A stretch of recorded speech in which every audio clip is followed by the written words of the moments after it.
Hello, young friends. Today I'm taking you on a magical journey across the sea to explore the mystery of the most famous ship in the world, the Titanic. It's a story full of wonder, bravery, dreams, and a little bit of sadness. But don't worry. We'll learn together and discover new English words along the way. Ready? Let's go.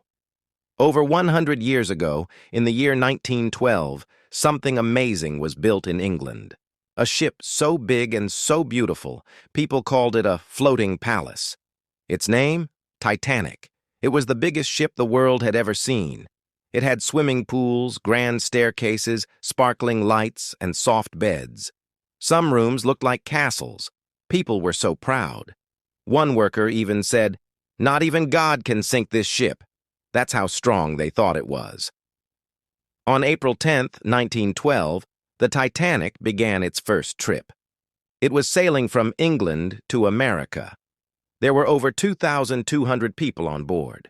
Rich people in fancy clothes, poor families hoping for a better life, children with wide eyes, and brave workers helping the ship run smoothly. Everyone was excited. No one knew what was waiting in the dark ocean ahead. The first few days were fun. Children played on the decks, musicians played violins, people danced, ate tasty food, and made new friends. Let's meet a few passengers. Jack, a young artist from a poor village who won his ticket in a card game. Rose, a rich girl who felt trapped by her fancy life and wanted freedom. Tom, a kind worker in the engine room, always helping others. And Lily, a 10-year-old girl who kept a diary and wrote, "This ship is like a dream." Everyone thought the journey would be perfect. But deep below, the sea was cold and quiet and hiding something big. On April 14th, it was a calm night. The stars twinkled and the ocean looked like glass, but then, boom! The ship shook. It had hit an iceberg, a huge block of ice floating in the sea. At first, people didn't know what happened. Some laughed. Others stayed in bed. But soon the ship started to tilt. Water rushed in. The Titanic was sinking. There were not enough lifeboats for everyone.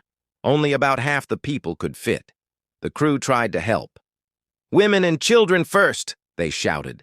Jack and Rose helped each other through the crowd.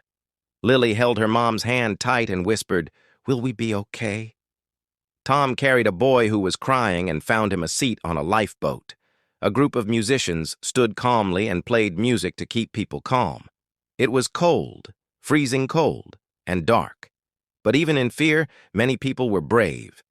At 2:20 a.m., the Titanic broke into two pieces and disappeared under the sea. Over 1,500 people were lost. But about 700 people were saved by a ship called the Carpathia, which came hours later. Lily wrote in her diary, "I lost my home, but I saw real heroes." People still ask, why did the Titanic sink so fast? Why weren't there enough lifeboats? Could it have been stopped? Some say the ship was going too fast. Some say the iceberg warnings were ignored. Some think the metal used was weak. In 1985, the Titanic was found at the bottom of the ocean. Today, scientists send robots down to explore it. They found shoes, letters, toys, and even teacups. Each one tells a little part of the story. The Titanic was more than a ship. It was a dream, a hope for a better life. But it also taught us big lessons. Respect nature, be ready for emergencies, help others even when you're scared, and remember that true strength is kindness. Young friends, I hope you enjoyed the magical mystery of the Titanic. We learned words like iceberg, lifeboat, hero, and brave. The story teaches us that even in darkness there is light, kindness, courage, and hope. What would you do if you were on the Titanic? Would you help someone? Would you be brave? Tell us in the comments, and don't forget, like, subscribe, and ring the bell for more awesome English stories. See you next time, and keep learning, little explorers.